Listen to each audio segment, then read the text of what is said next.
Your daughter was involved in a hit and run. I believe my daughter. And your daughter ran away. She's 14 years old. She could have killed people. When did you call the police? The answer is you did not, but this is the example that you're setting. That's a great lesson. This is Judy Justice. Tanya Atkins is suing vehicle owner Kelly DePanger for damages and lost wages from a car accident. Court come to order. All rise. Have a seat, please. Hello, Judge. Case 2165, Atkins versus DePanger. Thank you very much. Welcome.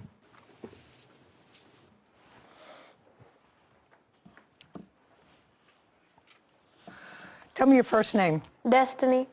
How old are you, Destiny? I'm 14. And you don't have a driver's license. No, ma'am. So you know you're not allowed to drive a car? Yes, I do. You took your mother's car without permission. I did. You were with a girlfriend. Yes, ma'am. Who also is your age? Mm-hmm. Uh-huh is not an answer. Yes, ma'am. And you stole your mother's car on what date? October 7th or 8th. Where was your mother? Sleeping. What time did you steal your mother's car? Around 4, 3, around that time. What? Like, I say about 3:30. I'm sorry. The morning, afternoon, or evening? In the morning, a.m. 3:30 in the morning. Yes, ma'am. And you had an accident. Yes, ma'am. You had an accident with this lady's car. Yes, ma'am. And instead of stopping, you took off, right? Yes, ma'am. And it was a bad accident. Yes, ma'am. And was the damage to the side of your car? Was the damage to the side of your car? No, ma'am. Passenger side? No, ma'am. Don't play. Passenger side? No. Driver side? No. Where was the damage to your car? The front. Front. Okay. So now that I've got the clear picture, you stole your mother's car, you have no driver's license, whatever insurance your mother had on the car would certainly not cover this accident because you're an unauthorized driver, you have no driver's license. Your mother certainly wasn't going to report you to the police for stealing her car. I don't think you did that, no, right? And the damage to your car was in the front. Front. You're going to tell me, but just so that I know. The damage to your car was on the side. Yes, ma'am. Of course. You see, cars don't slide together. Do you know what I mean? One car hits another. Mm-hmm. Do you understand? Yes. Is not an answer. Yes, ma'am. Better. Okay, so now we're going to go to October 8th. Yes, okay? Your Honor. You were on your way to work? Yes, ma'am. And Miss Atkins, tell me what happened. I was going to work. It was 5:30 in the morning. I was going up Franklin Road. I got to Brookville Road. You were driving straight? Yes, I'm going up Franklin Road. Mm-hmm. I get to a light at Brookville Road. I make a stop because the light is red. I'm sitting at the red light. The light changes green. I proceed to go through the light at the green light. The defendant is coming the opposite way from me. She's not in the turning lane. She's in the regular straight lane. So I see her coming at a rapid speed. But I'm thinking she's going straight, so I proceed to go through the light. By the time I get mid-light, I don't know what happened, but she decides to turn. And when she turns right into me, like, and hits me. Okay. And then what happened? And then I hear her and her friends are hollering. Her friend is hollering, "Run, Destiny, we have to go. Run, Destiny, we have to go." I'm still trying to get myself together, and I'm looking, and all I could do was grab my phone and dial 911 to call the police. And by that time, they were gone? And by that time, they were gone. Miss Atkins, how did you find her? We called to the insurance company. No, wait a second. Okay. How did you find her? They took off. Oh, they took off. They took off. Her car was still at the accident. Oh, so they ran and left the car? Yes, ma'am. Oh. So my husband came. I had called my husband as well. He came to the accident scene. He took pictures of the cars and the plates, and we contacted our insurance. Our insurance gave us the name, and I went on Facebook, and I looked her up, and I seen Destiny, who I had seen run from the accident. And we found out she was hiring for a job. So inboxed her, found out where she worked, and we went to her job. You mean her mother? Her mother. Mother. My daughter inboxed you and asked you what... Don't speak to her. Okay, I'm sorry. Don't speak to her. Okay. What? Listen to me. Whatever you say is no good. Just understand that. Your daughter stole your car. She's 14 years old. She could have killed people. She could have killed people. There's no excuse for that. There's no excuse for her stealing your car. Has she ever done it before? No. But she did. Yes, ma'am. Okay. And she did, and she had an accident because she didn't have a driver's license. She lacked state permission to be behind the wheel of a car. Tanya Atkins claims vehicle owner Kelly DePanger owes for damages after Kelly's 14-year-old daughter crashed into her car. So she didn't have a driver's license. She lacked state permission to be behind the wheel of a car. But she still harassed me, though. What? At my job. She harassed me at my job. Just a second. Did she contact you first? As far as... Just as anything, contact, No. email. So I don't know who her daughter was. You're going to, what? I didn't know who her daughter was trying to contact me on Facebook. I don't. Did you know your daughter had been in an accident? Let's go. Did you know your daughter had been in an accident? Of course you did, because she left the car there, right? Yes. So you knew she had been in an accident? Yes. Right? Did you contact the police? No. Why not?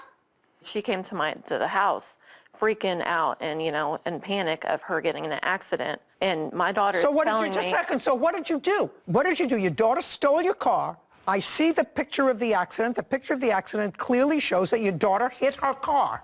Your daughter's car is the gray one. This is the very first time Just a I've second. seen this. Well, I'm telling you, when you have front-end damage, that means you hit somebody. She's wrong from the get-go.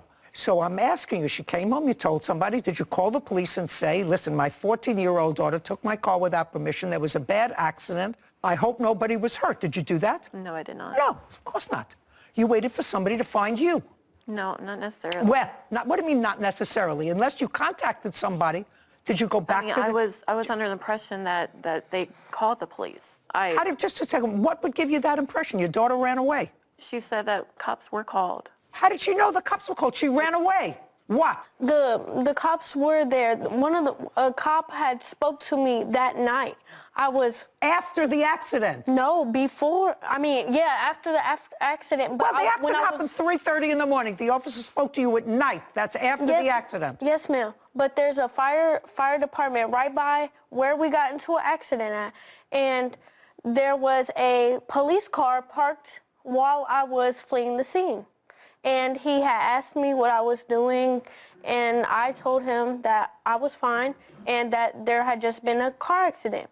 And he went. And the policeman told you to leave? No. He stopped and spoke to a policeman that there had been this kind of car accident, that you were driving with that, I never and the said that I policeman was told you to driving. leave? Okay.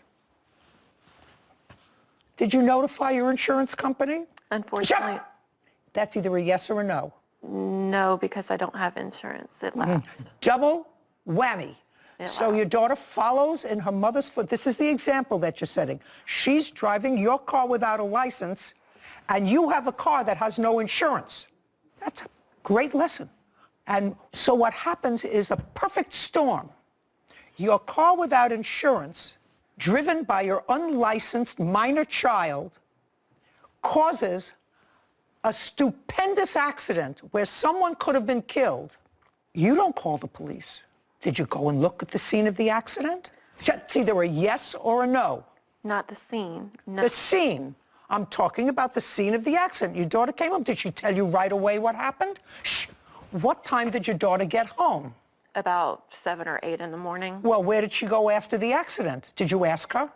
She was waiting for a ride. She had Just- woke me up in my sleep and told me about the accident. So the accident that happened 3:30 in the morning, according to her, or 5:30. So she was driving around for a couple of hours before the accident happened 5:30. An hour and a half later, she woke you up? Yes. Is that what you're telling me? Yes, ma'am. And did she tell you where the accident happened? Yes. And what did you do? 7:30 in the morning? She had a terrible accident. She told you where it happened. Did she tell you that she ran away from the accident? Yes. What did you do? Well, she does have severe asthma. Just to say, I don't care whether she has severe asthma or not. It's irrelevant to me. I'm asking you what you did. Right. What you did. Your daughter calls you, not from the house. She comes in the house. Oh, I thought you said she called you. Not important. She came into the house at 7:30. She told you that you stole the car, went for a joyride with her friend, whatever language she used, and she had a very bad accident. The car was demolished. Right? Yes, ma'am. What did you do? 7:30 in the morning. I want to know what you did. 7:30, 8 o'clock, 8:30, 9 o'clock. What did you do? She wakes me up. I'm freaking out. She's freaking out. I don't care freaking out. It's did you not do? relevant. Don't speak to your mother. I'm asking your mother a question. What did you do? As soon as she told me that, I was freaking out about it, and I went into mommy mode because she was outside in hours, waiting for a ride. So, and she was having asthma problems. She was in a panic. So I immediately, I was trying to figure out what's going on, but I also wanted to make sure that my daughter was okay. Oh, that takes a half hour.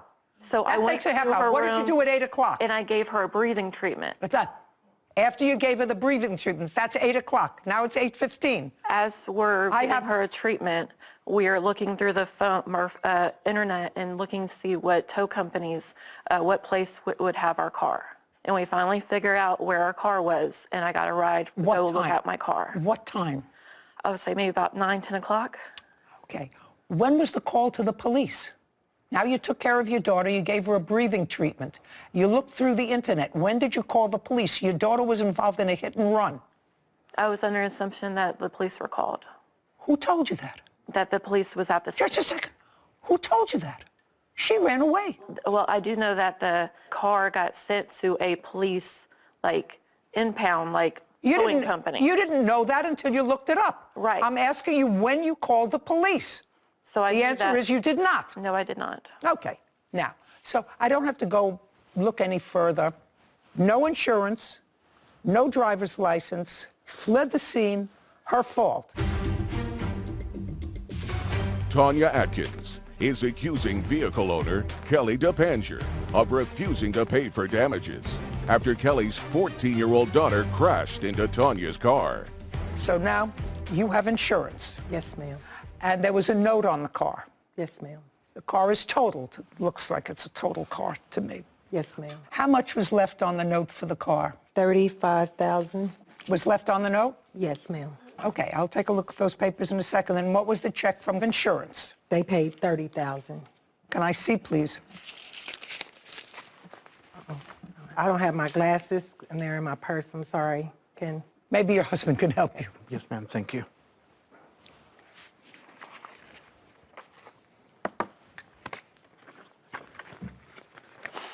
Thank you. Yes, ma'am. So am I correct that they paid you $35,749? Is that what they paid you? That's what they paid the dealership. Yes, ma'am. $35,749. And the amount financed was $39,800? That is correct. And you hadn't made any payments? Yes, ma'am. We've made payments. This is $39,826, but you made payments, so that would reduce the amount of the loan. This is the original copy of when we purchased the vehicle. And then I have a list of the payments that we made right here. What I want to know is you're suing for the difference between what was paid Yes, ma'am. to the loan company and what you still owed that you had to make good on, correct? Correct. How much money did you have to make good on to the loan company? It's not $5,000. No. How much money did you have to pay the loan company to clear the debt? What we had was called a gap insurance. So you had GAP. Yes, ma'am. So all you had was a deductible. So all you had to pay was if you had GAP. Which was a $500 deductible. Just a second. Sorry. That's all. That's what I want to know. You had GAP insurance, so the GAP covered whatever the The gap difference. didn't cover the complete loss of the vehicle because they said we didn't have uninsured motorists, so we had to come out of pocket. So now I want you to show me Yes, ma'am. what your out-of-pocket was.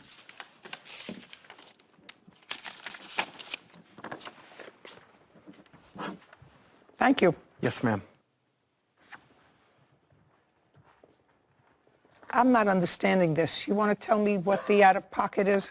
GAP paid. How much? The rest besides 17, what we owe. $1756. Yes, ma'am. That's what we owe out of pocket. Okay, not $5,000. No, ma'am. $1756. Yes, ma'am. Okay. Well, that certainly has to make you whole. I knew it wasn't $5,000 because Yes. it says you had gap insurance. Yes, ma'am. Great. $1756. Now, you were taken from that accident scene to the hospital? Yes, ma'am. Which hospital? It's a Community East. Were you taken by ambulance? Yes, ma'am. Did you stay in the hospital? No, ma'am. Okay. Did you have any uncovered medical bills? No, ma'am. Were they all covered? Yes, ma'am. Okay. So your out-of-pocket expenses $1,756. Yes, ma'am. And the discomfort that brought you to the hospital? Yes, ma'am. And I have a lost wage paper from my employer as well. I'd like to see it. Also, if I may say, ma'am, we had to rent a car, obviously, because her car was totaled, and the bill is in there as well.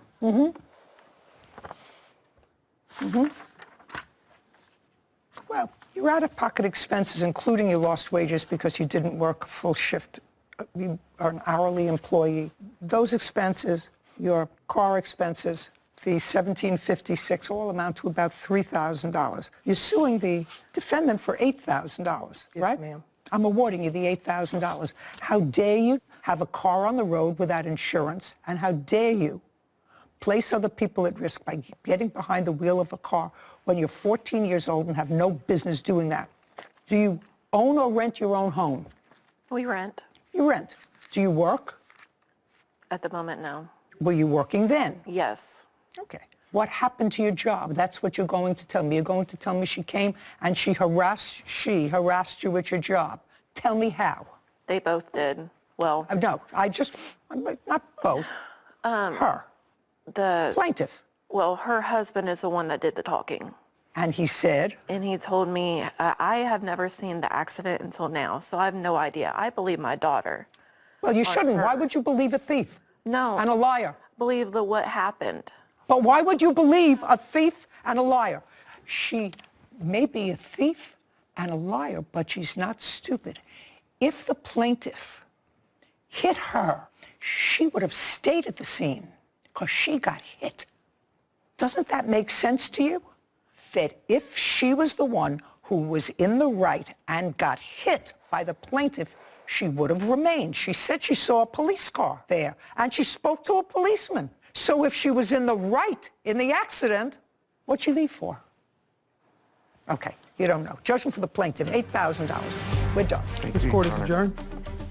It was very frightening. I've never been in an accident before, and so that time of morning, I'm on my way to work, so I'm not expecting that, of course. I mean, my daughter took my car. I'm glad that justice was served. When I tried to come out to make the turn, I seen her and we crashed. I really don't think she gets the concept of what she done, I don't have a car. and her mother doesn't either, obviously. Single mom without a car. I think she was trying to get out of paying the money, I mean, I immediately went into, mommy mode because of her asthma issues. and I think she also was only concerned about her daughter, which is another big issue to me too. But I was frantic. I didn't know what to do. You didn't never once mention, well, I wanted to check and see if the plaintiff was okay. I mean, my daughter could have been way worse. I'm just happy she's still here with me. Make sure you watch your kids. I've been a single parent as well. I raised 3 kids and I've not had to deal with this situation. Don't lay your keys around. I will never understand parents like the defendant who cover for their children who have done outrageous things. If I came home and told my father and my mother that I stole their car, was 14, driving a car, and fled the scene of any type of accident, I would need a breathing treatment after they were done with me. That is how it should be, because that is how you raise responsible, accountable children, to raise them into adults. I couldn't.